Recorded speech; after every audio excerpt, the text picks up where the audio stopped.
회장님, 여기서 조용히 얼어 죽으세요. 그래야 제가 살거든요. 태성그룹의 2인자 최 부회장은 비열한 웃음을 지으며 육중한 냉동창고의 철문을 쾅 닫아버렸습니다. 영하 20도의 지옥. 백만장자 회장은 손발이 묶인 채 서서히 의식을 잃어갔습니다.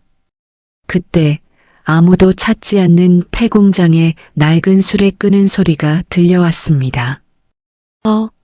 전기도 끊긴 곳에 왜 기계가 돌아가지? 폐지를 줍던 17살 거지 소년이 우연히 멈춰선 그곳에서 대한민국의 운명을 바꿀 기적 같은 사투가 시작됩니다. 죽음의 문턱에서 만난 백만장자와 소년, 그리고 20년 전 사라진 충격적인 비밀까지. 도대체 무슨 일이 있었던 것일까요? 사연 시작 전 구독, 좋아요, 알림 설정 꾹 눌러주세요. 이러한 작은 나눔이 당신의 마음을 더 행복하게 만들어줄 거예요. 오늘의 사연 시작합니다. 영하 20도의 칼바람이 몰아치는 폐공장 안은 그야말로 거대한 무덤과 다를 바 없었습니다. 먼지가 자욱하게 내려앉은 공장 한 구석에서 비상용 발전기가 덜덜거리며 시커먼 매연을 뱉어내고 있었습니다. 그 발전기에서 연결된 전선은 육중한 철문이 달린 냉동창고로 이어져 웅웅거리는 기계음을 내며 냉기를 뿜어냈죠. 창고 안에는 태성그룹의 수장 한태성이 의자에 묶인 채 고개를 떨구고 있었습니다. 눈썹과 속눈썹 위로 하얀 서리가 돋아났고 입술은 이미 검푸른 빛으로 변해버린 상태였습니다. 한태성은 숨을 들이마실 때마다 가슴이 쥐어짜지는 듯 아파왔습니다. 이빨이 딱딱 부딪히며 말을 제대로 할 힘조차 남아있지 않았습니다. 한태성이 떨리는 눈꺼풀을 간신히 들어 올리며 허공을 향해 가느다란 목소리를 뱉었습니다. 거기 누구 없느냐? 아무도 없나? 사람만 와도 된다. 직원도 아니어도 된다. 이렇게 죽기엔 아직 할 말이 너무 많다. 한태성의 목소리는 냉기 속에서 금세 흩어졌습니다. 대답은커녕 자신의 숨소리조차 돌아오지 않았습니다. 한태성이 굳어버린 손가락을 까딱거리며 몸부림을 쳤지만 밧줄은 살을 파고들 뿐이었습니다. 이거 놔라 제발 좀. 돈이든 뭐든 다 주겠다 살려만 주면. 하지만 그의 말은 철문과 냉기에 막혀 허공으로 사라질 뿐이었습니다. 절망적인 어둠 속에서 한태성의 의식은 점점 멀어져 갔습니다. 여기가 내 마지막인가? 이렇게 끝나는 건가? 한태성이라는 사람이. 바로 그때 공장 외곽에서 낡은 수레를 끄는 바퀴 소리가 들려왔죠. 끼익끼익. 쇠가 긁히는 둔한 소리가 고요한 공장 안으로 천천히 스며들었습니다. 17소년 지역이 낡은 목도리를 칭칭 감은 채 고철을 찾으려 공장 안으로 들어서고 있었습니다. 휴, 오늘은 또 뭐 좀 나오려나? 요즘은 진짜 되는 게 없네. 지역은 손을 비비며 주변을 둘러봤습니다. 입김이 하얗게 새어나왔습니다. 여긴 바람이 더 세네. 괜히 들어왔나? 지역이 멈춰서서 귀를 쫑긋 세우더니 웅웅거리는 기계 소리가 나는 쪽으로 고개를 돌렸습니다. 이 소리 뭐야? 이상하다. 여긴 전기도 끊긴 지가 언젠데 왜 기계가 돌아가는 소리가 나지? 지역은 수레 손잡이를 꽉 잡았습니다. 눈빛이 잠시 흔들렸습니다. 설마 누가 있는 건 아니겠지? 아니야, 그럴 리 없어. 하지만 발걸음은 어느새 소리가 나는 쪽으로 조금씩 옮겨지고 있었습니다. 소녀는 아직 몰랐습니다. 이 몇 걸음이 자신의 인생을 완전히 바꿔놓을 선택이 될 거라는 것을. 지혁이 수레를 세워두고 창고 근처로 다가가 외벽에 맺힌 기이한 성에를 손으로 쓸어보았습니다. 왜 이렇게 차갑지? 이 정도면 냉동 창고잖아. 창고 문 틈새로 새어나오는 살인적인 냉기에 지혁이 어깨를 움츠리며 뒤로 물러났습니다. 이건 사람 버틸 추위가 아닌데. 안에 뭐가 있긴 있는 거야? 그때 철문 안쪽에서 틱, 틱 하고 무언가로 문을 치는 아주 미세한 소리가 들려왔죠. 지혁은 순간 숨을 멈췄습니다. 심장이 쿵 하고 내려앉았습니다. 지혁이 문에 귀를 바짝 대고 숨을 죽였습니다. 설마 내가 잘못 들은 거겠지. 안에 사람 있어요? 누구 있냐고요? 지혁의 목소리는 떨렸지만 최대한 크게 외쳤습니다. 소년의 손이 문 위에서 미세하게 흔들렸습니다. 지혁이 소리를 질렀지만 돌아오는 것은 차가운 기계음뿐이었습니다. 아무도 없어요? 장난 아니에요. 대답 좀 해요. 지혁이 주변을 두리번거리다 구석에 던져진 대형 해머를 발견하고 달려가 움켜쥐었습니다. 이거라도 써야겠다. 안에 진짜 사람 있으면 그냥 두면 안 돼. 지혁이 해머를 머리 위로 높이 치켜들며 소리쳤습니다. 비켜요. 문 부술 거니까 거기서 비키라고요. 안 들리면 진짜 칩니다. 다치면 책임 못 져요. 지혁이 온 힘을 다해 발전기와 연결된 전선을 해머날로 찍어 눌렀습니다. 지지직거리는 불꽃이 튀더니 시끄럽게 돌아가던 발전기가 멈추고 정적이 찾아왔습니다. 됐다, 멈췄다. 이제 냉기 좀 줄겠지. 지혁이 다시 해머를 고쳐 잡고 창고 문고리를 향해 전신을 던지며 휘둘렀습니다. 하나, 둘. 으아. 깡깡하며 고막을 찢는 듯한 금속음이 공장 가득히 울려 퍼졌습니다. 왜 이렇게 안 부서져? 사람 죽게 생겼잖아. 수십 번을 내리치자 지혁의 손바닥에서 피가 배어 나왔지만 소녀는 멈추지 않았습니다. 아파도 상관없어. 안에 사람 있으면 지금이 마지막일 수도 있어. 마침내 굵직한 문고리가 툭 하고 떨어져 나갔고 지혁이 어깨로 문을 밀어젖혔습니다. 열려라 제발. 끼익 소리를 내며 열린 문 사이로 하얀 냉기가 파도처럼 쏟아져 나왔죠. 으악! 이게 뭐야, 숨이 막혀. 지혁이 앞을 가로막는 냉기를 헤치며 창고 안으로 뛰어들어갔습니다. 사람 있어요? 대답 좀 해요. 의자에 묶여 얼음 조각처럼 변해버린 한태성을 발견한 지혁이 비명을 지르며 다가갔습니다. 아니야. 설마 진짜 사람이야? 아저씨, 정신 차려봐요. 죽은 거예요? 제발 눈 좀 떠보라고요. 아저씨, 이러다 진짜 큰일 나요.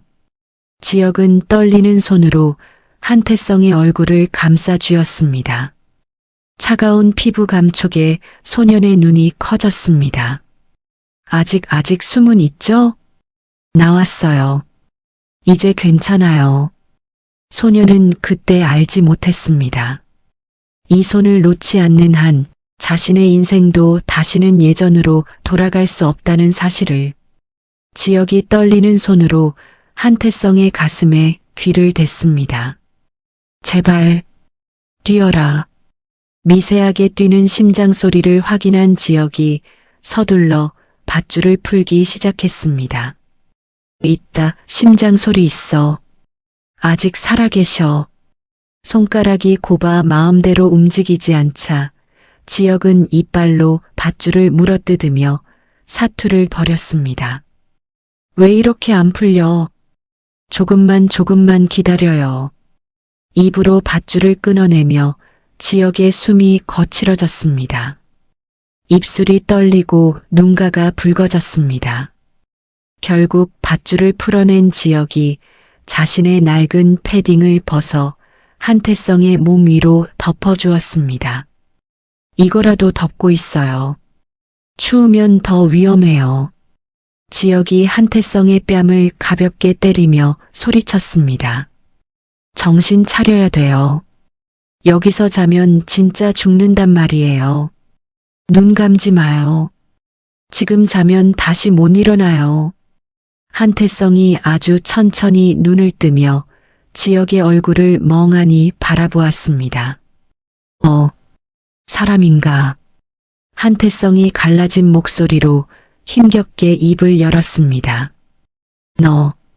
너는 누구냐? 나를 아는 게냐? 지역은 순간 울컥했지만 곧 고개를 저었습니다. 지역이 한태성을 부축해 일으키려 애쓰며 대답했습니다. 말하지 마세요. 힘 빠지니까 그냥 가만히 계시라고요. 제가 여기서 나가게 해줄게요. 지금은 아무 말도 하지 마요. 살아야 나가서 말하죠. 지역은 이를 악물고 한태성을 끌어안았습니다. 지역은 거구인 한태성을 업어보려 했지만 이내 바닥으로 고꾸라졌습니다. 체격 차이가 너무 컸기에 소년의 힘으로는 역부족이었죠. 너무 무거워. 지역은 바닥에 엎드린 채 잠시 숨을 골랐습니다. 하지만 곧 고개를 세차게 흔들었습니다. 아니야. 여기서 포기하면 안 돼. 지역이 밖으로 달려가 자신이 끌고 온 고물 수레를 창고 앞까지 가져왔습니다. 이거면 돼. 이걸로 끌고 나가면 돼. 지역이 한태성의 팔을 자신의 목에 두르고 젖먹던 힘까지 짜내어 수레 위로 그를 올렸습니다. 하나, 둘. 으아. 한태성이 고통스러운 신음을 내뱉으며 수레 모서리를 꽉 잡았습니다. 너무 춥구나. 뼈가 다 으스러지는 것 같아. 지역이 얼굴을 찌푸리며 고개를 끄덕였습니다. 지역이 수레 옆에 달린 밧줄로 한태성의 몸을 고정하며 말했습니다. 조금만 참아요. 제 아지트까지 금방 가니까 꽉 잡고 계세요. 떨어지면 안 돼요.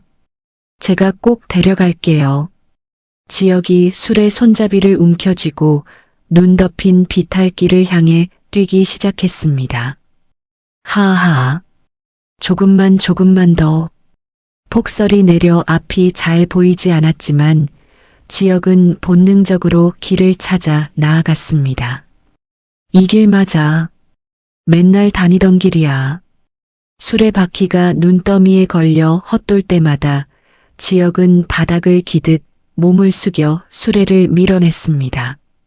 안 돼. 여기서 멈추면 끝이야. 한태성은 덜덜거리는 수레 위에서 자신을 위해 온몸을 던지는 소년의 뒷모습을 보았습니다. 소년의 어깨가 들썩일 때마다 그 작은 등이 점점 더 작아 보였습니다. 땀방울이 지역의 목덜미를 타고 흘러내려 추위에 얼어붙는 광경이 한태성의 눈에 선명하게 들어왔죠. 한태성의 눈가가 미세하게 떨렸습니다. 한태성이 가슴속으로 묘한 떨림을 느끼며 혼잣말을 중얼거렸습니다. 저 어린 것이 도대체 왜 나 같은 노인네를 위해 저리도 뛰는 것일까? 나를 왜 살리려 하는 게냐? 그 질문은 눈보라 속으로 사라졌지만 그 순간부터 한태성의 마음속에서는 단 하나의 결심이 조용히 싹트고 있었습니다. 한참을 달려 산 중턱에 놓인 버려진 컨테이너 앞에 도착했습니다. 여기면 잠깐은 괜찮아. 하하. 지역이 거친 숨을 몰아쉬며 한태성을 부축해 컨테이너 안으로 들였습니다. 조심하세요. 넘어지면 다시 못 일어나요. 바람만 간신히 막아주는 좁은 공간이었지만 냉동 창고보다는 훨씬 온기가 느껴졌습니다. 여긴 그래도 숨은 쉬겠네요. 아까 거기보단 100배 낫죠. 지역이 서둘러 구석에 쌓아둔 나무 괴짝을 부수어 화로에 집어넣었습니다. 부서져라 좀. 이럴 때 쓰려고 모아둔 거니까. 라이터 불을 붙여 불길이 피어오르자 지역이 한태성을 불 앞으로 더 가까이 당겨 앉혔습니다. 불 좀 쬐세요. 갑자기 뜨거우면 안 돼요. 지역이 한태성의 신발을 벗기고 얼어붙은 발을 자신의 위옷 안으로 넣어 품었습니다. 이러면 좀 나아요. 체온이 돌아와야 해요. 아저씨, 발가락 좀 움직여봐요. 감각 있어요? 한태성이 깜짝 놀라 발을 빼려 했지만 지역이 힘주어 붙들었습니다. 가만히 계세요. 지금 빼면 안 돼요. 가만히 좀 계세요. 동상 걸리면 발가락 다 잘라내야 한다고요. 제가 비벼드릴 테니까 참으세요. 조금 아파도 참으셔야 해요. 아파야 살아있는 거예요. 지역이 거친 손바닥으로 한태성의 발과 손을 마찰시키기 시작했습니다. 하나, 둘. 이렇게 계속 비빌게요. 한태성이 얼얼해지는 통증을 느끼며 지역의 얼굴을 찬찬히 뜯어보았습니다. 이 아이 겁도 없구나. 아니, 겁이 없는 게 아니라 지역이 수건에 뜨거운 물을 적셔와 한태성의 얼굴과 몸을 닦아내며 말했습니다. 얼굴 좀 닦을게요. 정신 차리는데 도움이 돼요. 집이 어디예요? 전화번호 기억나요? 가족들한테 연락해야 할 거 아니에요. 한태성이 고개를 가로저으며 어두운 표정으로 대답했습니다. 지금은 안 된다. 아무도 믿을 수 없어. 전화를 하면 그놈들이 먼저 올 게다. 그놈들이요? 누가 아저씨를 이렇게 만든 거예요? 지역이 수건을 비틀어 짜며 의아한 표정으로 물었습니다.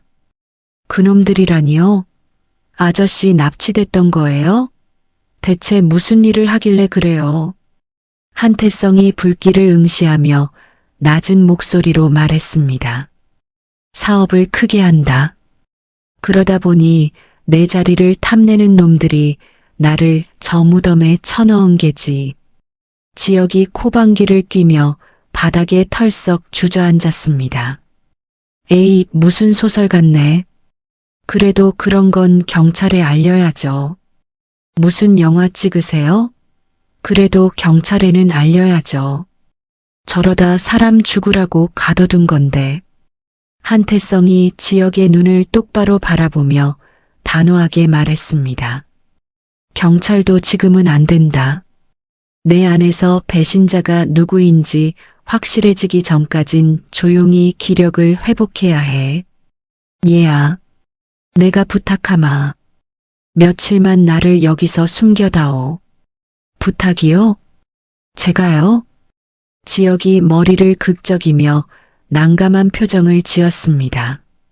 저 먹고 살기도 힘들어서 맨날 폐지 줍고 다니는데 아저씨까지 어떻게 책임져요? 여기 먹을 것도 없단 말이에요. 저 혼자도 겨우 버티는데 사람 하나 더면. 한태성이 옷 안쪽 비밀 주머니를 뒤져 젖어버린 명함 한 장을 내밀었습니다. 나를 살려준다면 네가 평생 일하지 않아도 될 만큼 보상하마. 내 이름은 한태성이다. 태성그룹이라는 이름 들어본 적 없느냐? 지역이 명함을 받아들고 앞뒤로 돌려보며 대수롭지 않게 대답했습니다. 태성그룹? 아, 그 텔레비전에 자주 나오는 광고 거기요? 아저씨가 거기 회장님이라고요? 에이, 거짓말 좀 하지 마세요. 회장님이 왜 이런 폐공장에 갇혀 있어요? 사람 놀리는 것도 아니고 말이 안 되잖아요. 한태성이 쓴웃음을 지으며 다시 불 쪽으로 손을 뻗었습니다. 믿기 힘들겠지만 사실이다. 내 곁에 가장 가까이 있던 놈이 나를 저 냉동고로 보냈으니까. 가까운 사람이요? 그게 더 무섭네. 지역은 명함을 주머니에 넣고 구석에 있던 양은 냄비를 가져왔습니다. 일단 말은 나중에 해요. 지금은 먹는 게 먼저예요. 지역이 냄비에 물을 붓고 유통기한이 얼마 남지 않은 캔 수프를 뜯어 넣었습니다. 냄새 좀 이상해도 그냥 드세요. 배만 따뜻해지면 돼요. 지역이 숟가락으로 수프를 저으며 한태성에게 건넸습니다. 일단 이거라도 드세요. 회장님인지 아닌지는 나중에 보고요. 지금은 안 죽는 게 제일 중요하니까. 한태성이 낡은 숟가락으로 수프를 한 입 떠서 입에 넣었습니다. 따뜻하군. 이렇게 따뜻한 건 오랜만이야. 평생 최고급 요리만 먹어온 그였지만 지금 이 순간만큼은 이 싸구려 수프가 세상 무엇보다 달콤했습니다. 한태성이 수프를 삼키며 지역에게 물었습니다. 너는 이름이 무엇이냐? 왜 이런 곳에서 혼자 지내는 게야? 지역이 불길을 뒤적이며 무심하게 대답했습니다. 지역이에요. 이지혁. 부모님은 얼굴도 모르고 보육원에서 자라다가 도망쳐 나왔어요. 그냥 저처럼 뿌리 없는 놈들은 이렇게 사는 게 당연한 거죠. 기댈 데 없으면 혼자 버티는 수밖에요. 한태성이 지역의 이름을 되뇌더니 갑자기 눈을 가늘게 뜨고 지역의 가슴팍을 가리켰습니다. 지역이라. 그런데 지역아, 내 목에 걸린 그건 무엇이냐? 지역이 자신의 목에 걸린 낡은 펜던트를 만지작거리며 대답했습니다. 이거요? 보육원에서 나올 때 원장 선생님이 주신 거예요. 제 부모님이 남긴 유일한 물건이라는데 저한테는 그냥 장난감 같은 거죠. 잃어버릴까봐 그냥 차고 다녀요. 한태성이 몸을 앞으로 숙이며 떨리는 손으로 지역의 펜던트를 만지려 했습니다. 이건 설마. 하지만 그때 컨테이너 밖에서 낙엽 밟는 소리와 함께 거친 남자들의 목소리가 들려왔습니다. 이 근처에 컨테이너가 하나 있다고 했지? 목격자가 놈을 데리고 이리로 왔을 가능성이 커. 쉿. 불 꺼요. 지역이 재빨리 화로에 물을 부어 불을 껐습니다. 순식간에 어둠과 정적이 컨테이너 안을 가득 채웠습니다. 지역이 한태성의 입을 손으로 막으며 귀속말로 낮게 속삭였습니다. 조용히 하세요. 아까 그놈들인 것 같아요. 절대로 소리 내면 안 돼요. 숨만 쉬세요. 절대 움직이지 마요. 한태성은 어둠 속에서 소년의 심장이 거세게 뛰는 것을 느꼈습니다. 이 아이가 나보다 더 떨고 있구나. 밖에서는 서치라이트 불빛이 컨테이너 창문을 훑고 지나갔고 발소리가 점점 가까워졌죠. 여기 없는 것 같은데? 그래도 한 번 더 보자. 지역은 한태성을 부축해 컨테이너 구석 바닥에 있는 낡은 돗자리를 걷어냈습니다. 그 아래에는 지역이 비상용으로 파놓았던 작은 지하실로 이어지는 해치가 있었습니다. 빨리 아래로 내려가요. 여긴 곧 들킬 거예요. 제가 먼저 내려갈게요. 발 헛디디지 마세요.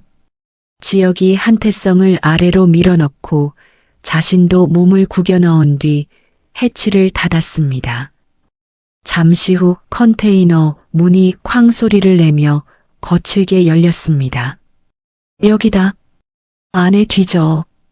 지하에 숨은 두 사람은 머리 위에서 들리는 쿵쾅거리는 발소리와 물건을 때려 부수는 소리에 숨을 죽였습니다. 한태성은 어둠 속에서 지역의 차가운 손을 꽉 잡았습니다. 배신과 증오로 가득 찼던 한태성의 마음속에 처음으로 이 소년을 반드시 지켜야겠다는 기묘한 책임감이 피어오르고 있었습니다. 이번만큼은, 이 아이만큼은 반드시 지켜야 한다. 어둠이 짙게 깔린 컨테이너 지하 구덩이 안에서 지역과 한태성은 서로의 거친 숨소리를 공유하며 얼어붙어 있었습니다. 하하, 숨 좀 죽여요. 머리 위쪽에서는 컨테이너 바닥을 짓밟는 구두굽 소리가 날카롭게 울려 퍼졌고 무언가 깨지고 부서지는 소동이 한참이나 이어졌죠. 여기다. 전부 뒤져. 쾅. 와장창. 한태성이 공포에 질려 몸을 떨자 지역이 한태성의 어깨를 꽉 누르며 귓속말을 건넸습니다. 제발 가만히 계세요. 숨소리도 내지 말라고요. 지금 들리면 끝이에요. 진짜 다 죽어요. 한태성이 떨리는 입술을 깨물며 고개를 끄덕이자 지역은 바닥 한쪽 구석에 미리 뚫어놓았던 좁은 하수도 관로 입구로 시선을 돌렸습니다. 여기, 이쪽으로 가야 돼. 지역이 낡은 손전등을 꺼내 아주 희미한 불빛만 남긴 채 입구를 비추며 말했습니다. 여기 통로로 나가야 해요. 저놈들이 바닥까지 들춰보기 전에 움직여야 한다고요. 늦으면 끝이에요. 지금이 마지막이에요. 한태성이 좁고 습한 관로 안을 들여다보며 질린 표정으로 지역을 보았습니다. 이런 오물 구덩이로 들어가란 말이냐? 차라리 저놈들과 맞서 싸우는 게 낫겠어. 여기 들어가면 사람이 아니게 되는 거 아니냐? 지역이 어이가 없다는 듯 한태성의 팔을 잡아 끌며 쏘아붙였습니다. 아저씨, 지금 제정신이에요? 저놈들은 총까지 가졌을지 모르는데 무슨 수로 싸워요? 죽고 싶으면 혼자 남으시던가요? 전 안 죽고 싶거든요. 살 거면 따라오세요. 지역의 단호한 태도에 한태성은 결국 허리를 숙여 좁은 관로 안으로 몸을 밀어 넣었습니다. 알겠다. 내 말이 맞다. 지역은 해치를 닫고 그 위에 주변의 흙을 덮어 흔적을 지운 뒤 한태성의 뒤를 따라 좁은 하수도를 기어 내려갔습니다. 천천히 가세요. 미끄러워요.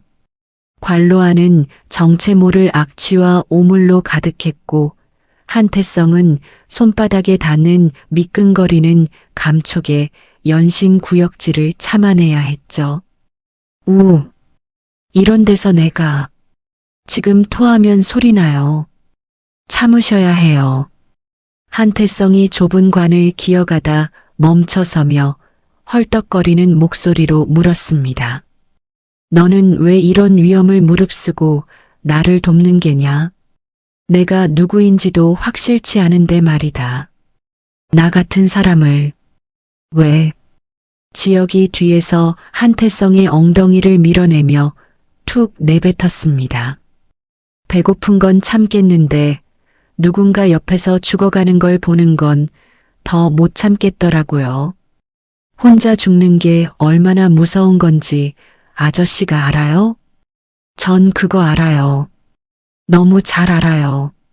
지역의 무심한 대답에 한태성은 가슴 한구석이 찌릿해지는 통증을 느꼈지만 이내 정신을 차리고 다시 앞으로 나아갔습니다.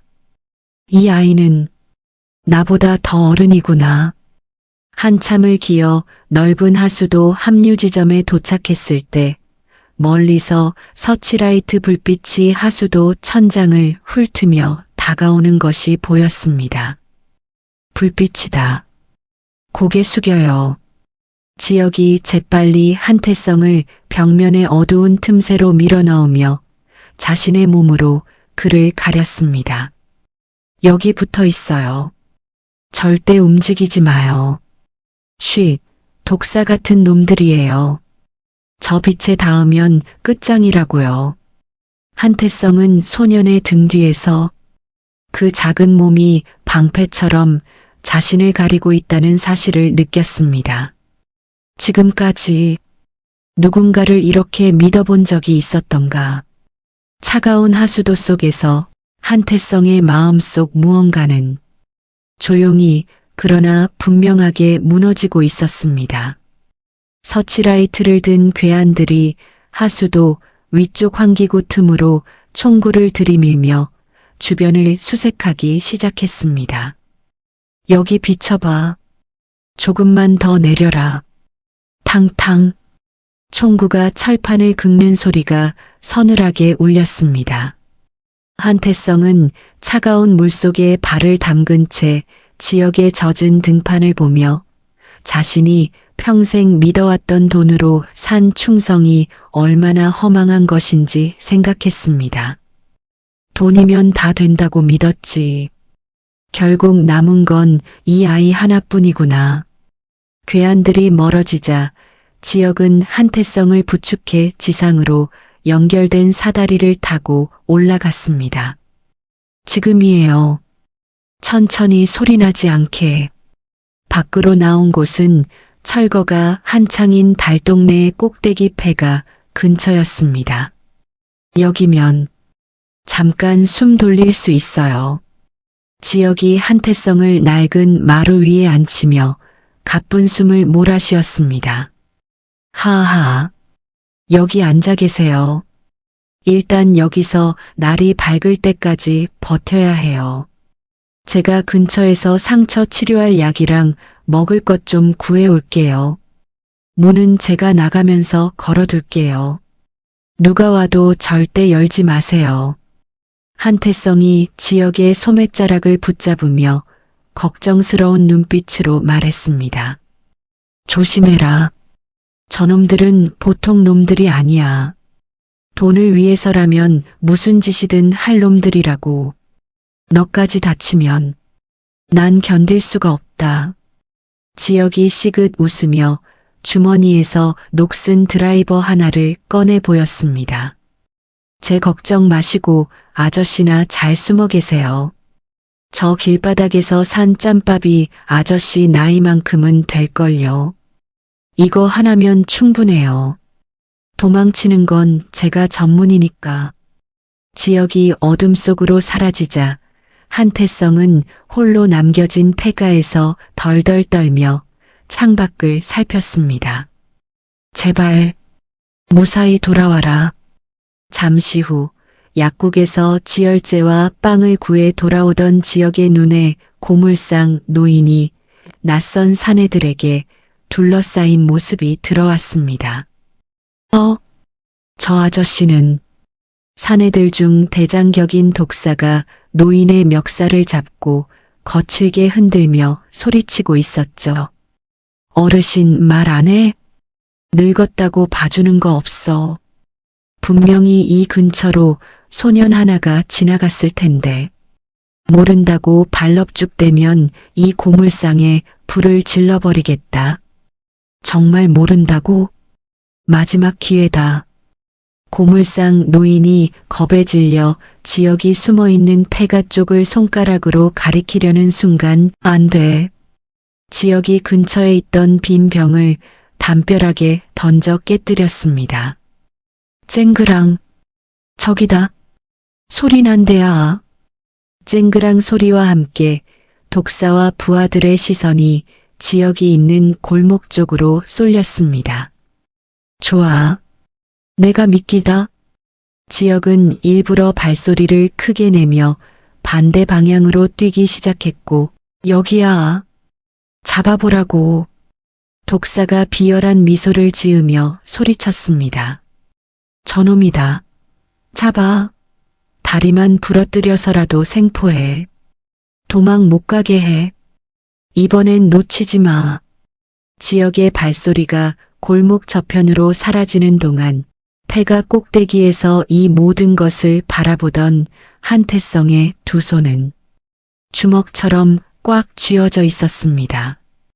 또다시 또 누군가를 희생시키고 있는 건가. 그 순간 한태성의 마음속에서 이 소년을 반드시 살려야 한다는 다짐이 처음으로 목숨보다 큰 약속이 되어 자리 잡고 있었습니다. 지역은 미끼가 되어 달동네의 좁은 골목을 이리저리 누비며 적들을 유인했습니다. 이쪽이다. 잡을 수 있으면 잡아봐. 숨이 턱까지 차올랐지만 지역은 일부러 더 크게 발을 굴렀습니다. 도주하던 중 지역은 막다른 길에서 독사의 부하들과 맞닥뜨렸고 거친 몸싸움이 벌어졌습니다. 도망 끝이다, 꼬마. 이제 끝장이야. 부하 중 하나가 휘두른 칼이 지역의 어깨를 깊게 긁고 지나갔지만 지역은 신음소리도 내지 않고 상대의 낭심을 걷어찼습니다. 흑! 이 자식! 지역은 이를 악물고 다시 몸을 날렸습니다. 피가 옷을 적셨지만 눈 하나 깜빡이지 않았습니다. 지역이 만신창이가 된 몸으로 폐가에 돌아왔을 때 한태성은 피를 흘리는 지역을 보고 사색이 되어 달려왔습니다. 지역아, 그 꼴이 뭐냐? 지역아, 너 팔이 왜 이래? 나 때문에. 나 같은 노인네 때문에 네가 죽을 뻔했구나. 한태성이 자신의 셔츠 소매를 찢어 지역의 상처를 서툴게 감싸며 눈물을 글썽였습니다. 가만히 있어라. 이렇게라도 막아야 한다. 지역이 고통을 참으려 입술을 깨물며 억지로 웃어 보였습니다. 아파서 웃는 거예요. 진짜 괜찮아요. 별거 아니에요. 그냥 좀 긁힌 거니까 엄살 떨지 마세요. 여기 약 가져왔으니까 얼른 드시라고요. 아저씨가 먼저 드셔야 해요. 기운 없으면 더 위험해요. 지역이 건넨 약을 받아든 한태성은 약을 삼키는 대신 지역의 얼굴을 가만히 어루만졌습니다. 이렇게 어린 손으로 왜 이런 짓까지? 한태성이 떨리는 목소리로 지역에게 물었습니다. 지역아, 너는 왜 나를 배신하지 않느냐? 나를 넘기면 저놈들이 큰 돈을 준다고 했을 텐데. 지역이 지혈제를 상처에 들이부으며 나지막하게 대답했습니다. 돈이요? 그거 잠깐이에요. 돈 좋죠. 근데요, 아저씨. 제가 예전에 길에서 굶어 죽어갈 때 아무도 손 안 잡아줬거든요. 그때 결심했어요. 나는 적어도 저놈들처럼 사람 목숨 가지고 장난치는 쓰레기는 되지 말자고요. 그게 전부예요. 이유는 그거 하나예요. 지역의 말에 한태성은 가슴 깊은 곳에서 뜨거운 무언가가 치밀어 오르는 것을 느꼈습니다. 내가 평생 돈으로만 사람을 봐왔구나. 그때 밖에서 다시 웅성거리는 소리가 들렸고 지역은 본능적으로 한태성을 뒤로 숨기며 창밖을 보았습니다. 쉿! 다시 온다. 경찰차의 경광등이 번쩍거리며 마을 입구로 들어오고 있었지만 지역의 표정은 오히려 더 굳어버렸습니다. 이상해. 진짜 경찰이면 이렇게 안 움직여. 경찰차에서 내리는 사내들이 정복을 입고 있었지만 그들의 걸음걸이와 눈빛은 영락없는 조폭의 그것이었기 때문입니다. 저 눈빛, 사람 잡으러 온 놈들이야. 아저씨, 저놈들 진짜 경찰 아니에요. 최 부회장인가 하는 놈이 경찰까지 매수한 모양이에요. 한태성이 주먹을 불끈 쥐며 창밖을 노려보았습니다. 감히 공권력까지 손을 대다니. 최 부회장 그놈이 기어코 선을 넘는구나. 이건 전쟁이다. 지역은 한태성의 손을 잡고 지붕 위로 연결된 다락방 사다리로 향했습니다. 따라오세요. 천천히요. 지붕 위로 올라온 두 사람의 발밑으로 가짜 경찰들이 폐가 문을 부수고 들이닥치는 소리가 들렸습니다. 문 부서. 위에 있다. 지역은 아슬아슬한 기와 위를 걸으며 한태성을 부축했고, 여기 조심. 발 헛디디면 끝이에요. 추격대들은 지붕 위로 서치라이트를 비추며 사격을 시작했습니다. 쏴. 놓치지 마. 저기 있다. 쏴버려. 탕, 탕. 탕 소리와 함께 기와 조각이 튀어오르고 지역은 한태성을 감싸며 옆 건물 옥상으로 몸을 날렸습니다. 아저씨, 꽉 잡아요. 착지 과정에서 지역은 발목이 꺾이는 부상을 입었지만 한태성이 바닥에 부딪히지 않도록 자신의 몸을 밑으로 깔아 보호했습니다. 한태성이 지역의 품에서 고개를 들자 지역의 가슴 안쪽에서 삐져나온 낡은 펜던트가 달빛에 반사되어 반짝였습니다. 저건 그 펜던트의 뒷면에는 태성그룹 가문의 문장과 함께 태성의 이니셜이 선명하게 새겨져 있었습니다. 한태성은 경악하며 그 펜던트를 움켜쥐었고 말도 안 돼. 지역은 고통 속에서도 한태성을 밀어내며 소리쳤습니다. 아저씨, 지금 그게 중요해요? 빨리 도망쳐야 한다고요. 저 때문에 멈추지 마요. 지금 안 가면 다 끝이에요. 한태성은 눈물을 쏟으며 지역의 얼굴을 다시 보았습니다. 저 눈, 내 아들 눈과 똑같다. 자신의 죽은 아들과 너무나도 닮은 눈매, 그리고 가슴에 새겨진 화상 흉터까지. 한태성은 이 소년이 우연히 자신을 구한 것이 아니라 하늘이 보내준 기적임을 확신했습니다. 이 아이는 내가 반드시 지켜야 할 사람이다. 지역은 절뚝거리는 다리로 한태성을 이끌고 어두운 골목 끝으로 몸을 던졌고 조금만 더 가요. 곧 빠져나가요. 두 사람의 뒤로 최 부회장의 수하들이 짐승처럼 달려들고 있었습니다. 놓치지 마.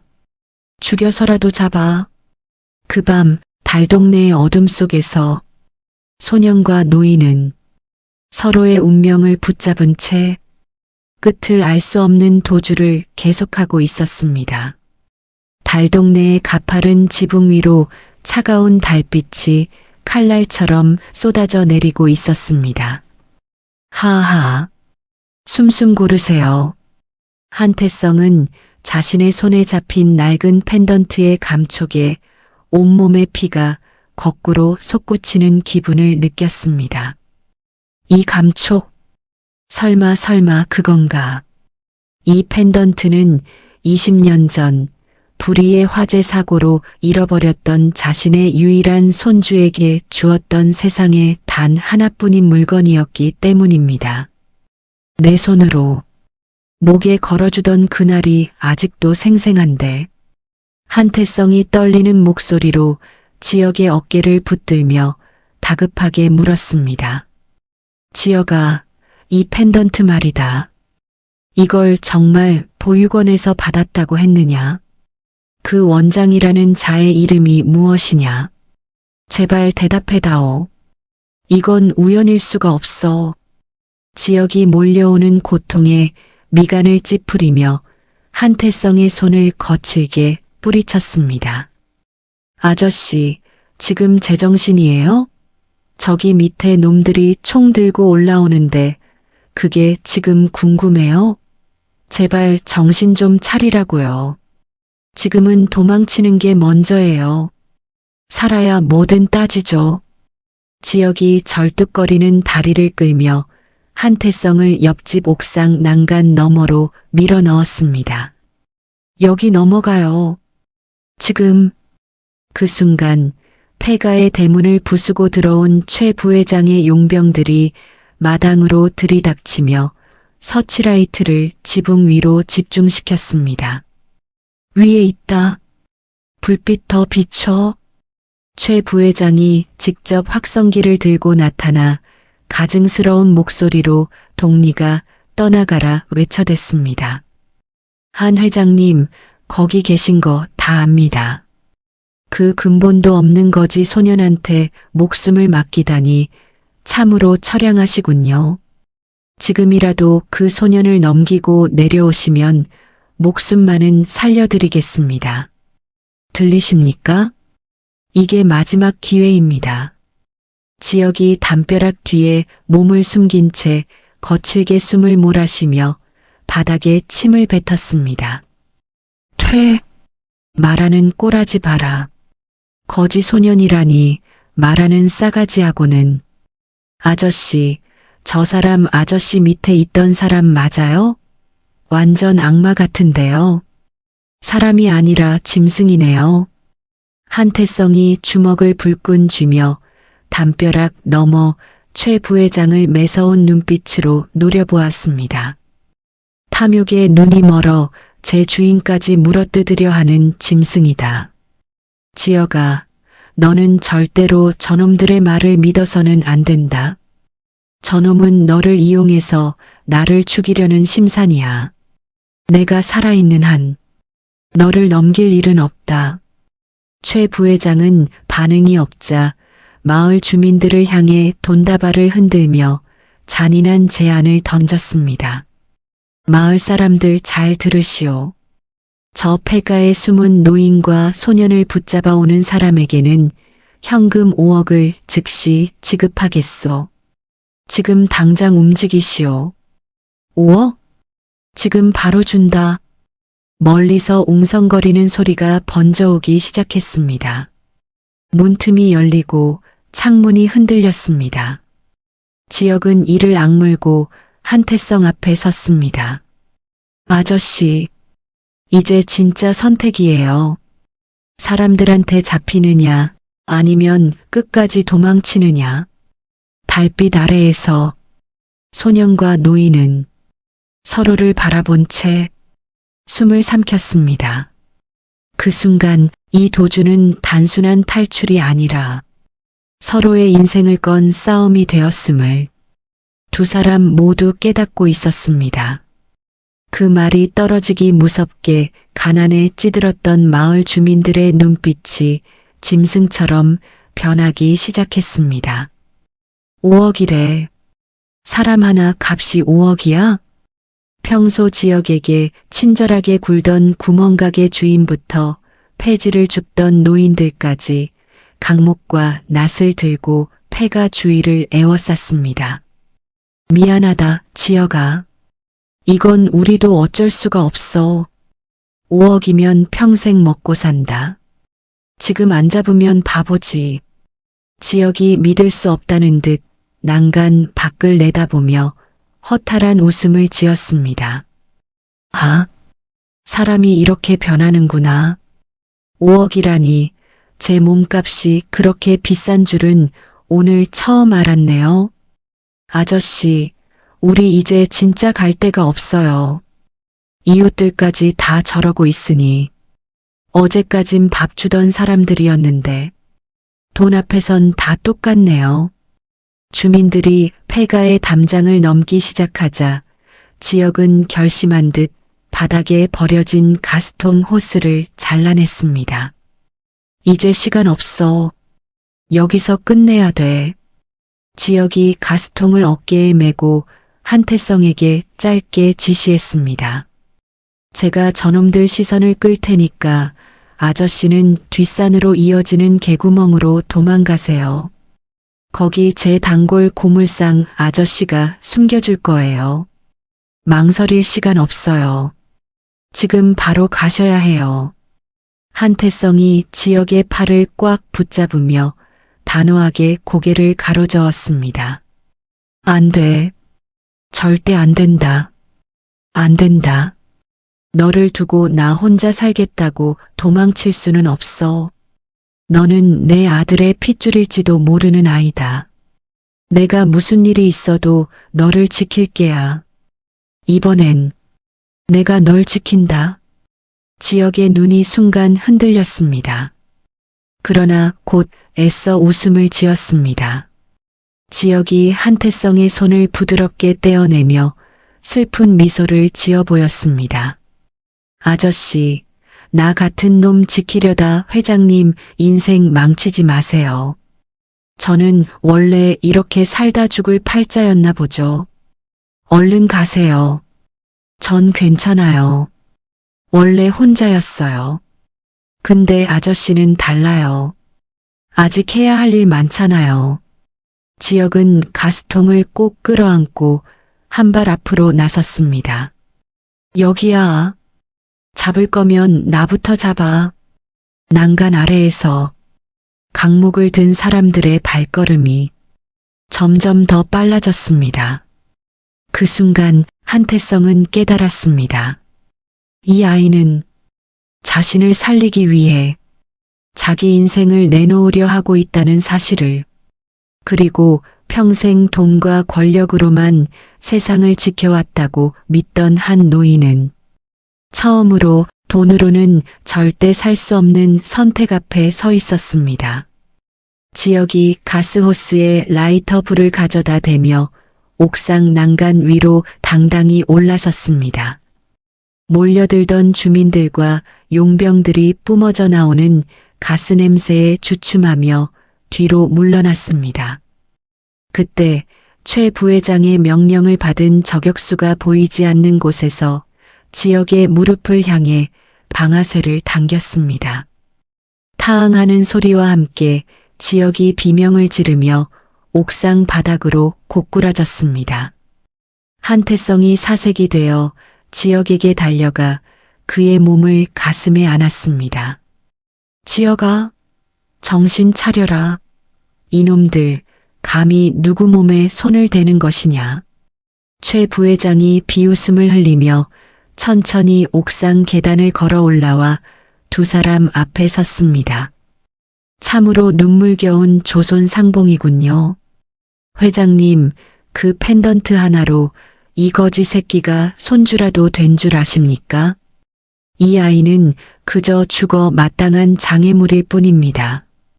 최 부회장이 권총을 꺼내 지역의 머리를 겨누는 순간 한태성이 지역의 몸 위로 자신의 전신을 던져 덮었습니다. 죽이려면 나를 먼저 죽여라. 이 아이는 아무 죄가 없다. 네가 원하는 건 내 목숨과 회사지 않느냐. 최 부회장의 손가락이 방아쇠를 당기려던 찰나 밤하늘을 찢는 듯한 헬리콥터의 굉음이 마을 상공을 뒤덮었습니다. 강력한 서치라이트가 최 부회장의 눈을 멀게 했고 헬기에서 레페를 타고 내려온 검은 복장의 사내들이 순식간에 옥상을 장악했습니다. 태성그룹 보안팀장 강석이 권총을 든 채 최 부회장의 손목을 걷어차며 소리쳤습니다. 움직이지 마라. 한 발짝만 움직이면 즉시 사살한다. 강석이 한태성 앞에 무릎을 꿇으며 고개를 숙였습니다. 회장님, 늦어서 죄송합니다. 강석, 명을 받고 도착했습니다. 한태성이 피투성이가 된 지역을 가리키며 울먹이는 목소리로 명령했습니다. 나보다 이 아이를 먼저 살려야 한다. 지금 당장 병원으로 옮겨라. 이 아이가 죽으면 나도 살 이유가 없다. 강석의 부하들이 지역을 들것에 실어 헬기로 이송하기 시작했습니다. 최 부회장은 강석의 발길질에 바닥을 구르며 비굴하게 소리쳤습니다. 강 팀장, 자네 미쳤나? 지금 저 노인네가 제정신인 것 같아? 저 거지 소년한테 홀린 거라고. 강석이 최 부회장의 얼굴을 군화로 짓누르며 차갑게 대꾸했습니다. 입 닥쳐라. 내 놈이 저지른 짓은 하늘이 알고 땅이 안다. 회장님의 명령은 곧 법이다. 지역이 헬기에 실려 올라가며 흐릿해지는 시야 속에서 자신을 애타게 부르는 한태성의 얼굴을 보았습니다. 한태성은 헬기 안에서 지역의 손을 꼭 잡은 채 강석에게 비밀스럽게 지시했습니다. 강 팀장, 지금 즉시 이 아이의 혈액을 채취해라. 그리고 내 것과 대조해서 친자 확인을 실시해. 외부에는 절대로 알리지 말고 오직 나에게만 보고해라. 강석이 지역의 팔에서 혈액을 채취하는 동안 헬기는 도심의 대형 병원을 향해 밤하늘을 가로질렀습니다. 한태성은 창밖으로 멀어지는 달동네를 바라보며 차가운 냉동창고에서 시작된 이 기묘한 인연이 부디 비극으로 끝나지 않기를 간절히 빌고 또 빌었습니다. 병원 복도에는 무거운 정적만이 감돌고 있었습니다. 태성그룹 보안 요원들이 층 전체를 봉쇄한 채 날카로운 눈빛으로 주변을 감시하고 있었죠. 수술실의 붉은 등이 꺼지고 의사가 나오자 초췌한 모습의 한태성이 급히 자리에서 일어나 의사의 소매를 붙잡았습니다. 의사 선생, 우리 아이는, 지혁이는 어떻게 되었소? 살 수 있는 게요. 의사가 마스크를 벗으며 안도의 한숨을 내쉬고는 차분하게 대답했습니다. 총알이 다행히 뼈를 비껴갔습니다. 출혈이 심했지만 수술은 성공적입니다. 다만 냉동 창고에서 흡입한 유독 가스와 과로 때문에 폐 상태가 좋지 않아 당분간은 절대 안정이 필요합니다. 한태성이 다리에 힘이 풀린 듯 의자에 주저앉으며 가슴을 쓸어내렸습니다. 옆에서 대기하던 강석 팀장이 서류 봉투 하나를 정중하게 내밀며 주위를 살폈습니다. 회장님, 요청하신 친자 확인 결과가 나왔습니다. 보안을 위해 제가 직접 연구소에서 들고 왔습니다. 한태성이 떨리는 손으로 서류를 가로채듯 빼앗아 내용을 읽어 내려갔습니다.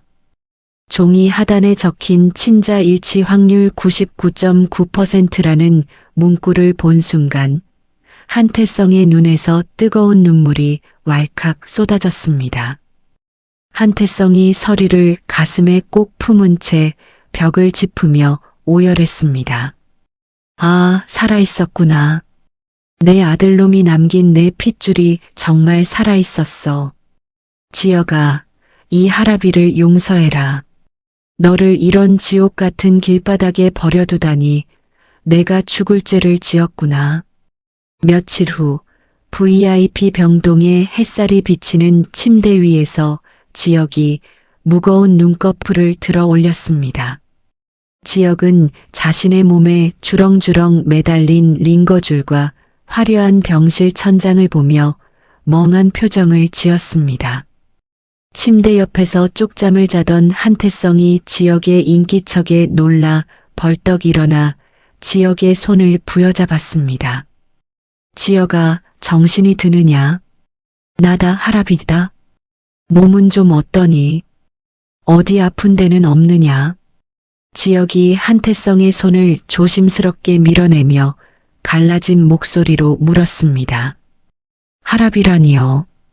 아저씨 진짜 회장님 맞았나 보네요. 근데 저는 이제 괜찮으니까 퇴원시켜주세요. 병원비 낼 돈도 없어요. 한태성이 지혁의 손을 다시 꽉 쥐며 눈물을 닦아내고는 가문이 문장이 새겨진 반지를 지혁의 손가락에 끼워 주었습니다. 돈 걱정 같은 건 평생 하지 마라. 너는 내 아들이 화재 속에서 살려낸 내 유일한 손주 한지혁이다. 이 펜던트와 유전자 검사가 모든 것을 말해주고 있어. 지혁아, 이제 내 자리를 찾으러 가자꾸나. 지혁은 믿기지 않는 사실에 한참 동안 말을 잇지 못하고 창밖을 바라보았습니다. 퇴원 당일 병원 정문에는 수십 대의 검은색 세단이 줄을 지어 대기하고 있었습니다.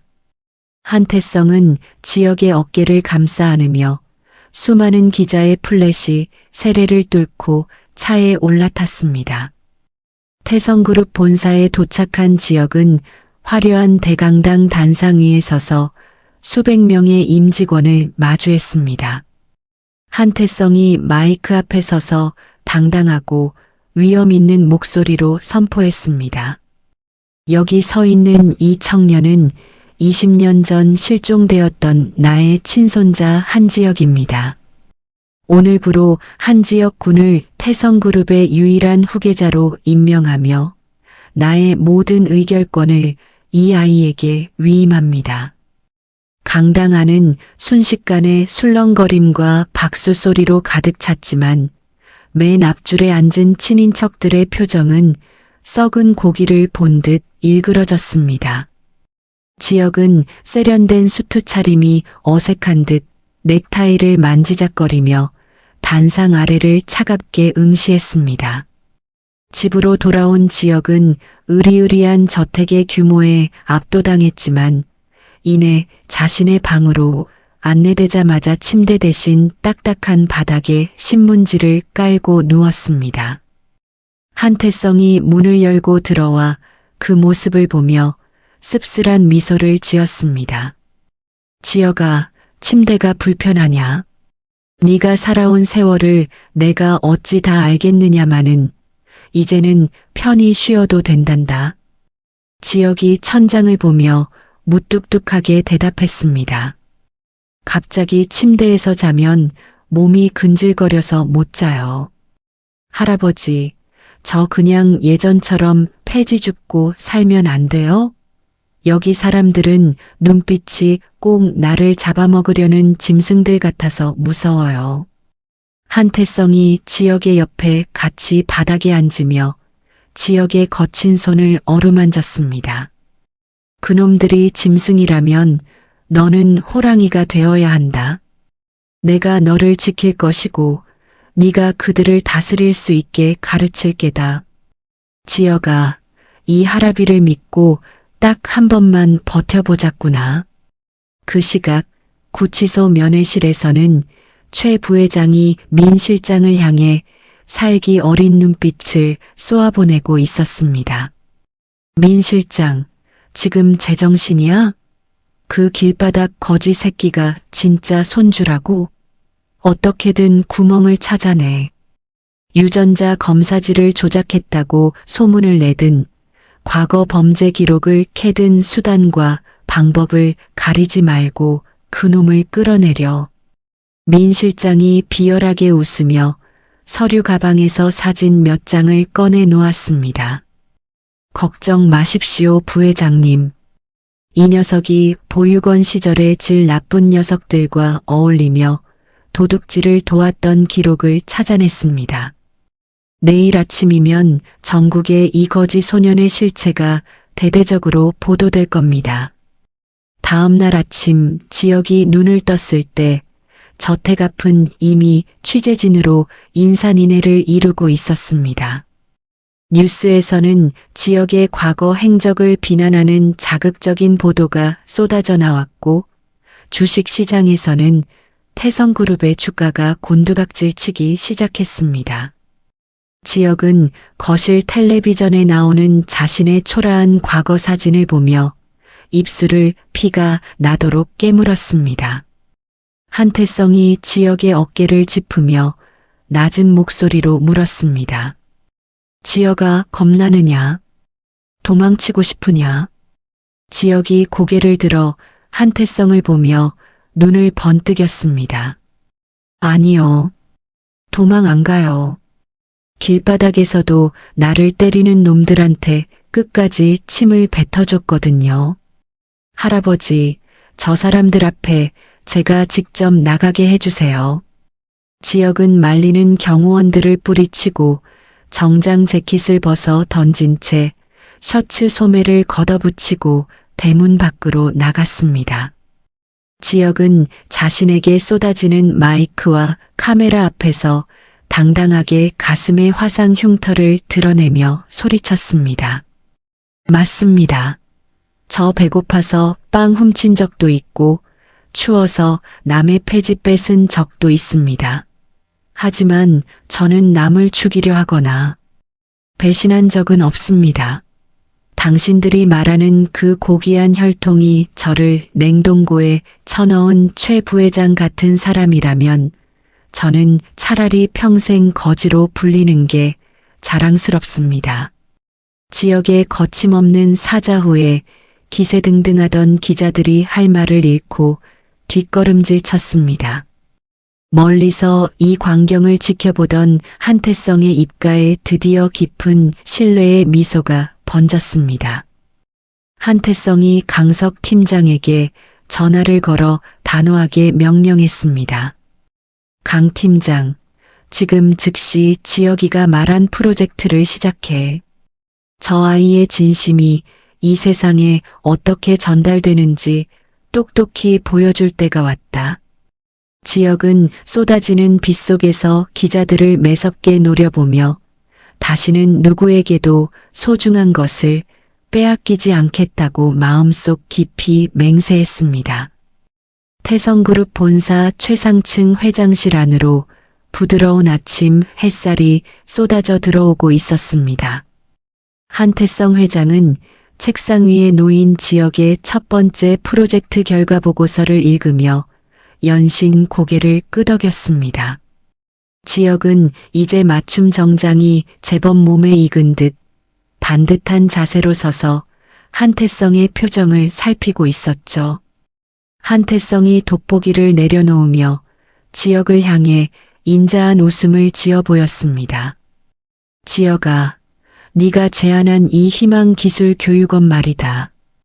주주들이 처음엔 얼마나 반대했는지 모른다. 그런데 어제 완공식 현장을 다녀온 이사들이 입을 모아 칭찬을 하더구나. 버려진 폐공장을 이렇게 멋진 배움터로 바꿀 생각을 하다니 참으로 기특해. 지역이 쑥스러운 듯 뒷머리를 극적이며 창밖을 내다보았습니다. 할아버지, 거기는 제가 아저씨를, 아니, 할아버지를 처음 만난 곳이잖아요.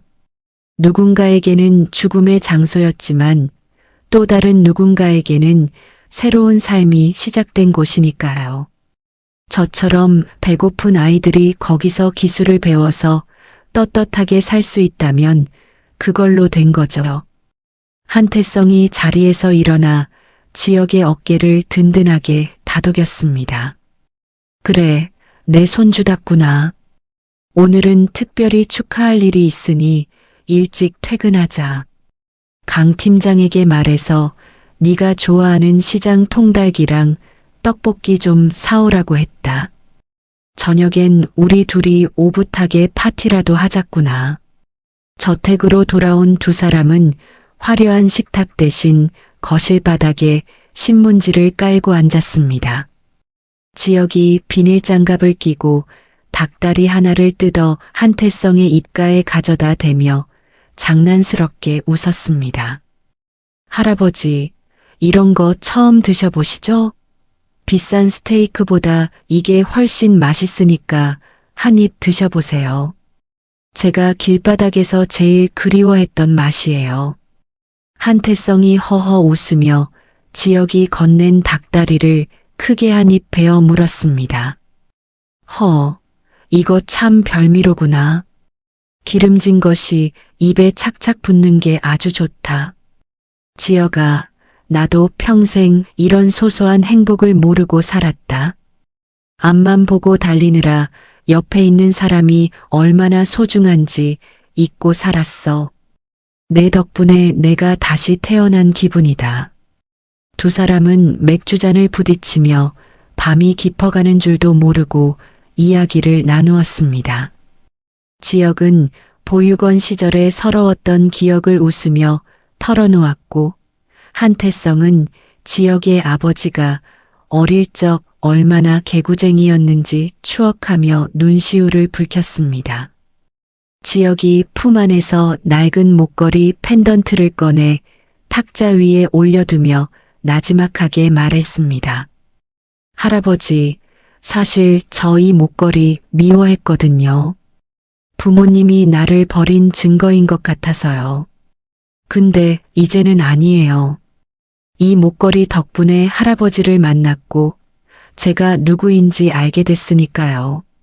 한태성이 지역의 손 위에 자신의 손을 겹치며 진심 어린 목소리로 속삭였습니다. 지역아, 너를 만나고 보낸 이 1년이 내 70평생보다 훨씬 가치 있었다.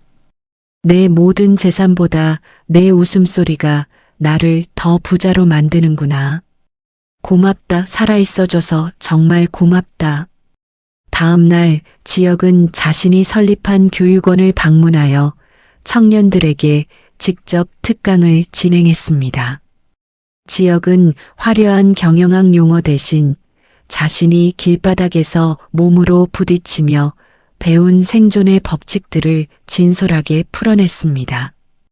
강연이 끝나자 수백 명의 학생이 기립박수를 보냈고 이 모습은 뉴스를 통해 전국에 생중계되었습니다. 태성그룹의 기업 이미지는 창사 이래 최고의 호감도를 기록하며 주가 또한 연일 고공행진을 이어갔습니다. 모든 것이 완벽하고 행복한 순간이었습니다. 하지만 그날 오후 지역은 할아버지의 서재를 청소하던 중 쓰레기통 깊숙한 곳에서 핏자국이 묻은 손수건 여러 장을 발견했습니다. 지역의 심장이 불안하게 요동치기 시작했고 서둘러 할아버지의 개인 금고 옆에 놓인 비밀 서류 봉투를 찾아냈습니다. 서류 봉투 안에는 대학병원에서 발행한 한태성의 진단서가 들어 있었죠. 췌장암, 말기, 남은 시간이 3개월뿐이라고. 지역은 손에 든 서류가 바들바들 떨리는 것을 멈출 수 없었습니다. 그때 서재 문이 열리고 한태성이 지팡이를 짚으며 힘겹게 걸어 들어왔습니다. 한태성은 지역이 들고 있는 서류를 보고 잠시 멈칫하더니 이내 인자한 미소를 지으며 지역의 옆에 앉았습니다. 지역아, 결국 알아버렸구나. 내가 너한테 짐이 되기 싫어서 숨겼는데 우리 손주 눈은 속일 수가 없네. 지역이 서류를 바닥에 내팽개치며 눈물을 쏟아냈습니다. 할아버지, 이게 무슨 말이에요? 이제 겨우 만나서 행복해지려는데 왜 말을 안 했어요? 돈이 그렇게 많은데 치료하면 되잖아요. 외국으로 가서 수술하면 살 수 있잖아요. 한태성이 지역의 젖은 뺨을 부드럽게 어루만지며 달랬습니다. 울지 마라, 지역아. 나는 괜찮다. 나는 이미 내 덕분에 남은 평생 누릴 행복을 다 누렸어. 내가 걱정되는 건 오직 너 하나뿐이다. 내가 없어도 네가 이 거친 세상을 잘 헤쳐나갈 수 있을지 그게 제일 걱정이야. 지역이 한태성의 허리를 꽉 끌어안으며 오열했습니다. 싫어요. 할아버지 없으면 나도 안 해요. 태성그룹이고 뭐고 다 필요 없으니까 할아버지만 곁에 있어 주세요. 제발요, 할아버지. 한태성은 아무 말 없이 지역의 등을 토닥이며 창밖의 노을을 응시했습니다. 행복의 정점에서 맞이한 시한부 선고는 두 사람의 가슴을 갈기갈기 찢어 놓았지만 지역은 이대로 포기할 수 없었습니다. 지역은 할아버지를 위해 자신의 모든 것을 걸기로 결심하며 입술을 꽉 깨물었습니다. 한편 병원에서 퇴원해 은신 중이던 민 실장은 이 소식을 전해 듣고 비열한 미소를 지었습니다. 한태성이 죽어간다고? 드디어 때가 왔군. 그 거지놈이 상속을 받기 전에 숨통을 끊어버려야겠어. 민 실장은 어둠 속에서 누군가에게 전화를 걸어 지시를 내렸고 저택 주위에는 다시 한번 불길한 그림자들이 드리우기 시작했습니다. 지역은 할아버지의 야윈 손을 꼭 잡은 채 다가올 거대한 폭풍을 예감하며 눈을 번뜩였습니다. 한태성 회장의 암 투병 소식이 병원 관계자의 입을 통해 새어나가자 태성그룹을 둘러싼 공기는 순식간에 차갑게 얼어붙었습니다.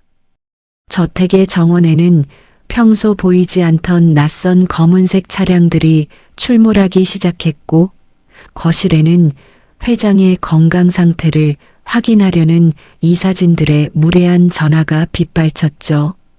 지역은 할아버지의 침대 곁을 한시도 떠나지 않으며 직접 미음과 약을 챙겼지만 한태성의 기력은 하루가 다르게 쇠약해져만 갔습니다. 한태성이 힘겹게 기침을 토해내며 지역의 옷소매를 붙잡고 간신히 입을 열었습니다. 지역아, 이제 문 밖에 늑대들이 울부짖기 시작하는구나. 내가 없어도 절대 흔들려서는 안 된다. 알겠느냐? 지역이 할아버지의 야윈 손을 두 손으로 꼭 감싸며 눈물을 삼켰습니다. 그런 말씀하지 마세요. 할아버지는 제가 지켜요. 냉동 창고에서도 제가 꺼냈잖아요. 이번에도 제가 할아버지를 죽음에서 꺼낼 거예요. 바로 그때 거실 쪽에서 민 실장의 고압적인 목소리와 함께 집안을 수색하는 듯한 소란이 들려왔습니다.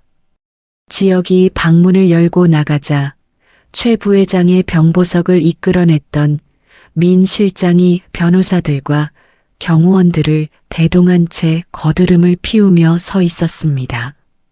민 실장이 서류 한 장을 흔들며 비열한 웃음을 흘렸습니다. 한지역 상무, 아니, 이제는 그 자리도 끝났나 보군요. 회장님이 심신상실 상태라는 의학적 소견이 접수되었습니다. 오늘부로 회장님의 모든 인감과 의결권은 이사회에서 지정한 법정 후견인이 관리하게 될 겁니다.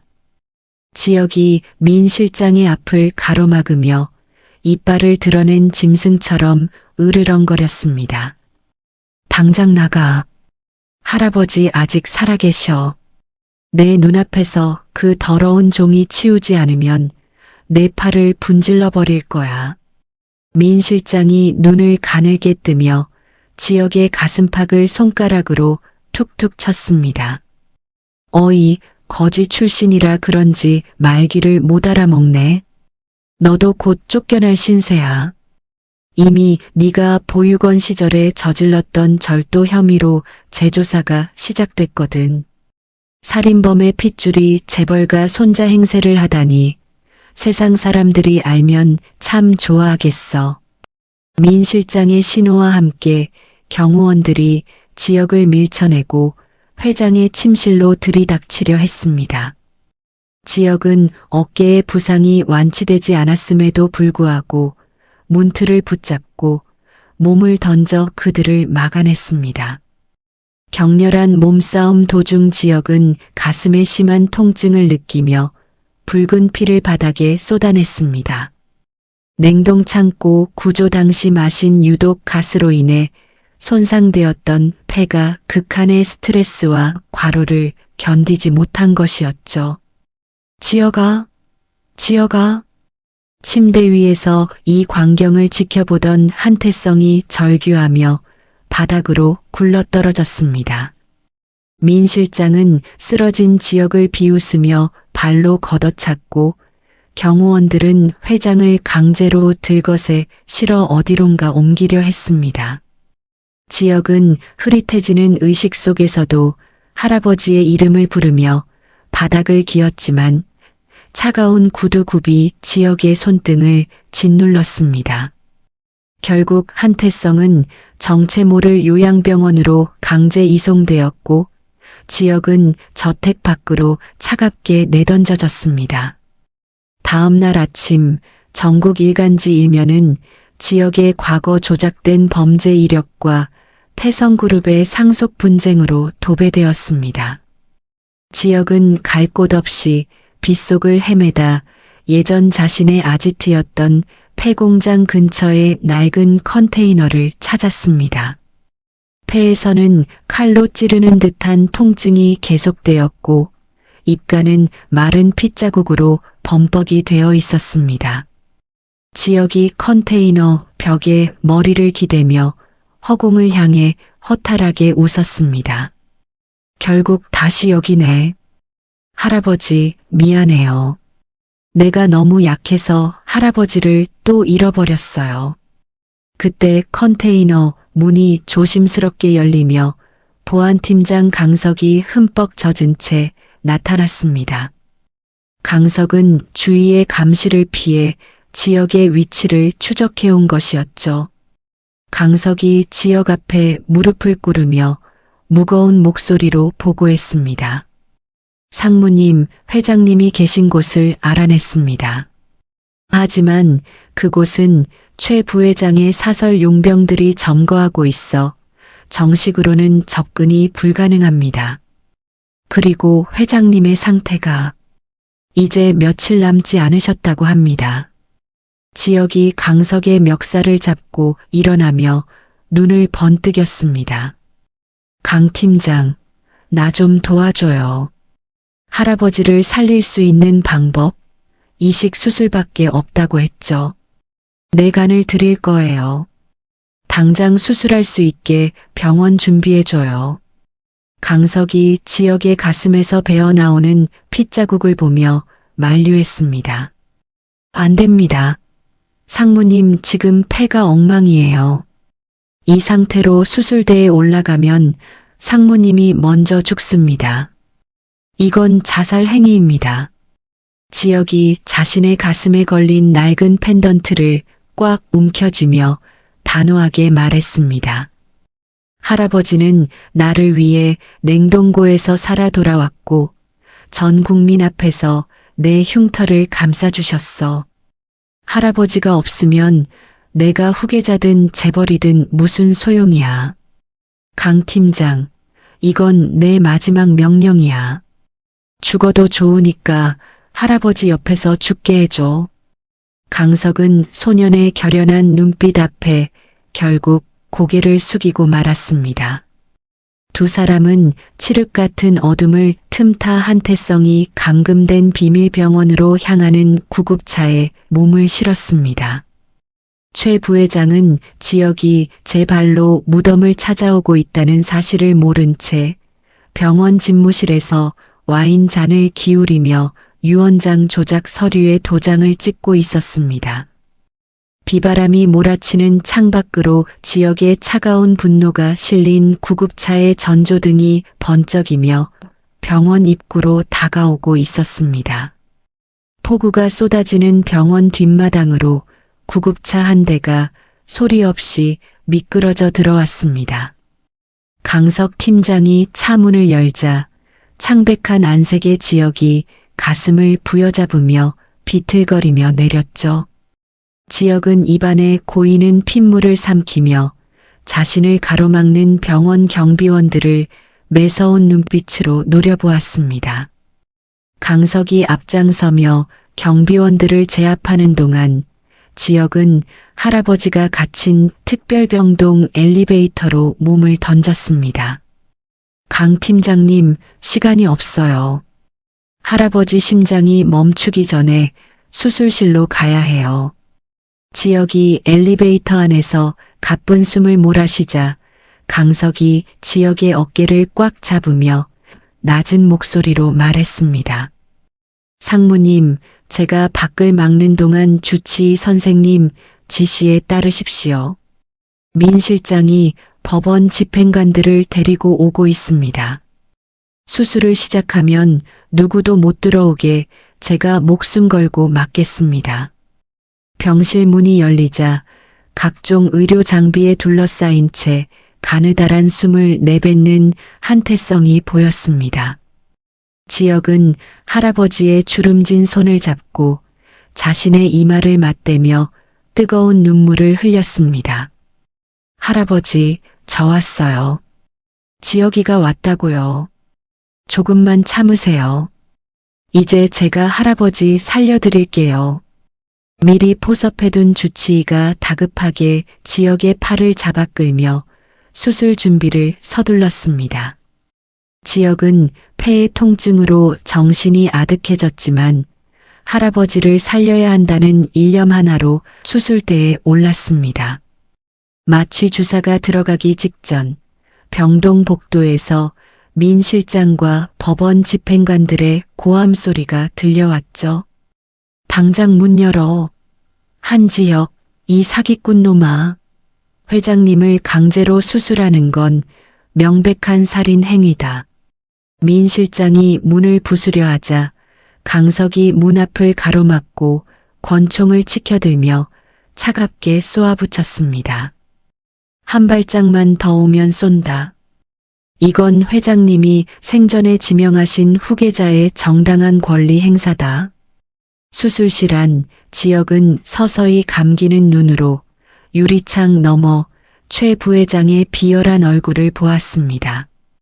최 부회장은 수술실 밖에서 미친 듯이 소리를 지르며 유리창을 두드리고 있었죠. 지역은 마지막 남은 힘을 짜내어 입술 모양으로 당신은 끝이야라고 말하며 의식을 잃었습니다.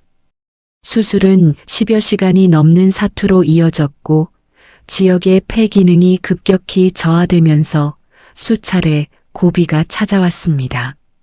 하지만 그 시각 강석이 미리 언론사와 검찰에 전송했던 최 부회장의 살인 교사 녹취록이 전국에 생중계되었습니다.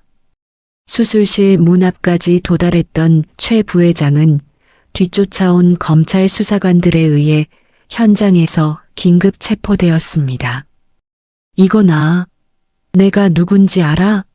저 노인네만 죽으면 태성그룹은 내 거야. 최 부회장이 수갑을 찬 채 끌려가는 광경이 병원 복도의 텔레비전을 통해 실시간으로 중계되었습니다. 주치의가 수술실 밖으로 나와 땀을 닦으며 대기하던 보안팀 요원들에게 엄지손가락을 치켜 세웠습니다. 기적입니다. 두 분 다 무사하십니다. 지역군의 간이 회장님의 몸에 완벽하게 안착했습니다. 며칠 후 중환자실에서 먼저 눈을 뜬 한태성은 옆 침대에서 인공호흡기를 달고 잠든 지역을 발견했습니다. 한태성은 떨리는 손을 뻗어 지역의 마른 손을 잡고 하염없이 눈물을 흘렸습니다. 지역아, 이 못난 할아비를 위해 네가 목숨을 걸었구나. 내 아들이 너를 살리고 이제 네가 나를 살렸어. 지역이 천천히 눈을 뜨더니 산소 마스크 너머로 희미한 미소를 지어 보였습니다. 지역이 갈라진 목소리로 힘겹게 한마디를 내뱉었습니다. 할아버지, 이제 우리 아무데도 가지 말고 같이 살아요. 한태성이 지역의 손등에 입을 맞추며 고개를 끄덕이자 병실 안에는 따뜻한 아침 햇살이 가득 차올랐습니다. 민 실장과 최 부회장은 구치소 독방에서 서로의 죄를 떠넘기며 비참한 최후를 기다리는 신세가 되었죠. 두 사람의 승리는 단순히 권력을 되찾은 것이 아니라 인간이 인간을 구원하는 진정한 사랑의 승리였습니다. 지역은 할아버지의 온기를 느끼며 평생 느껴보지 못한 깊은 안식을 맞이했습니다. 수술 후 1년이라는 시간이 흐른 태성그룹 본사 광장에는 수많은 시민과 취재진이 운집해 있었습니다. 과거 차가운 폐공장이었던 그 자리에 세워진 희망 나눔 센터의 완공식을 축하하기 위해서였죠. 지역은 이제 상처난 거리의 소년이 아닌 단단한 눈빛을 가진 청년 지도자의 모습으로 단상 위에 올랐습니다. 지역이 넥타이를 고쳐 매며 옆에 앉은 한태성 회장의 손을 꽉 잡았습니다. 할아버지, 긴장되세요? 제가 손잡아 드릴 테니까 천천히 일어나세요. 한태성이 지팡이를 짚고 일어나며 지역을 대견하게 바라보고는 껄껄 웃었습니다. 허허, 내가 이 나이에 긴장은 무슨. 우리 손주가 다 차려놓은 밥상에 숟가락만 얹는 것 같아 미안할 뿐이다. 자, 이제 네가 세상에 보여줄 차례다. 지역이 마이크 앞에 서자 광장은 순식간에 찬물을 끼얹은 듯 조용해졌습니다. 지역은 원고도 없이 군중을 응시하며 가슴에 달린 태성그룹의 배지 대신 목에 걸린 낡은 펜던트를 밖으로 꺼내 보였습니다. 여러분, 저는 1년 전까지만 해도 폐지를 줍던 이름 없는 거지 소년이었습니다. 차가운 냉동 창고에서 죽어가던 한 노인을 구했을 때 저는 제가 세상을 구한 줄 알았습니다. 하지만 아니었습니다. 그 노인은 저에게 가족이라는 이름을 주었고 사람이 사람을 믿는 것이 얼마나 위대한 기적인지를 가르쳐 주셨습니다. 지역의 목소리가 확성기를 타고 광장 구석구석으로 퍼져나갔습니다. 지역이 센터 정면에 걸린 희망의 종을 가리키며 말을 이어갔습니다. 이 종은 저와 할아버지를 가두었던 그 냉동 창고의 철문을 녹여 만든 것입니다. 절망의 문이 희망의 소리가 된 것처럼 태성그룹은 이제 돈이 아닌 사람의 체온을 나누는 기업이 되겠습니다. 배고픈 아이가 없고 추위에 떠는 노인이 없는 세상을 위해 제 남은 생을 바치겠습니다. 연설이 끝나자 광장에는 우레와 같은 박수갈채가 쏟아졌고 한태성은 지역을 끌어안으며 귓속말로 속삭였습니다. 지역아, 장하다. 내 아들이 하늘에서 너를 보며 참으로 기뻐하겠구나. 이제 너는 나보다 훨씬 큰 사람이 되었어. 완공식이 끝난 후 두 사람은 수행원들을 물리치고 근처 국밥집을 찾았습니다. 지역이 펄펄 끓는 국밥 그릇을 한태성 앞으로 밀어주며 숟가락을 챙겨드렸습니다. 할아버지, 회장님 소리 들으면서 비싼 것만 드시지 말고 가끔 이런 것도 드셔야 건강하세요. 이게 진짜 사람 사는 냄새거든요. 한태성이 국물을 한 입 떠먹으며 흐뭇한 표정으로 지역을 보았습니다. 그래, 이 맛이지. 지역아, 너는 어쩜 이리 속이 깊으냐? 강 부회장이 그러더구나. 네가 퇴근길에 환경미화원분들 간식까지 챙긴다고. 내 마음이 변하지 않는 한태성그룹은 영원할 게다. 식사를 마친 두 사람은 노을이 지는 강변공원을 나란히 걸었습니다. 강 건너로 보이는 태성그룹의 사옥 불빛이 하나둘 켜지기 시작했죠. 한태성이 멈춰서서 지역의 어깨에 손을 올리며 먼 하늘을 응시했습니다. 지역아, 인간의 가장 차가운 곳이 어디인 줄 아느냐? 냉동 창고가 아니라 타인의 고통을 외면하는 얼어붙은 마음이란다. 너는 그 얼음을 깨고 나를 꺼내주었어. 이제 네가 다른 사람들의 얼어붙은 마음도 녹여주어야 한다. 지역이 고개를 끄덕이며 할아버지의 품등을 감싸 안았습니다. 걱정 마세요, 할아버지. 제 가슴 속엔 할아버지가 주신 따뜻한 심장이 뛰고 있잖아요. 우리가 함께 열었던 그 문을 이제는 다른 사람들을 위해 열어둘게요. 두 사람의 뒤로 은퇴한 후 조용한 삶을 살고 있는 고물상 노인과 이제는 그룹의 든든한 기둥이 된 강석 부회장이 다가와 인사를 건넸습니다. 어둠이 내려앉은 강변에는 두 사람의 웃음소리가 잔잔하게 퍼져나갔습니다. 최 부회장과 민 실장이 갇힌 차가운 감옥 담장 너머로 지역이 세운 센터의 종소리가 맑게 울려 퍼지며 세상의 어둠을 씻어내고 있었습니다. 카메라는 지역과 한태성이 서로를 의지하며 걸어가는 뒷모습을 비추며 서서히 멀어집니다. 차가운 얼음 창고에서 시작된 기적 같은 인연은 이제 온 세상의 희망이 되어 찬란한 내일로 향하고 있었습니다. 가장 추운 곳에서 가장 따뜻한 사랑이 시작됩니다. 라는 내레이션과 함께 두 사람의 이야기는 위대한 마침표를 찍습니다. 냉동 창고의 차가운 얼음 속에서 시작된 기적 같은 이야기, 여러분은 어떻게 들으셨나요? 가진 것이라곤 해머 하나뿐이었던 소년 지역과 모든 것을 가졌지만 정작 자신의 목숨 하나 지킬 수 없었던 한 회장. 두 사람의 인연은 우리에게 진정한 불안 통장의 숫자가 아니라 곁에 있는 사람의 체온이라는 사실을 일깨워줍니다. 만약 지역이가 그날 폐공장의 소음을 무시하고 지나쳤다면, 혹은 한 회장이 소년의 손을 계급의 잣대로 밀쳐냈다면 이런 기적은 일어나지 않았을 겁니다. 우리 주변에도 혹시 온기가 필요한 냉동창고 같은 마음을 가진 이들이 있지는 않은지 돌아보게 됩니다. 지역이가 내리쳤던 그 해머처럼 우리의 작은 관심과 선의가 누군가에게는 무너진 삶을 다시 일으켜 세우는 마지막 열쇠가 될지도 모릅니다. 오늘 준비한 사연은 여기까지입니다.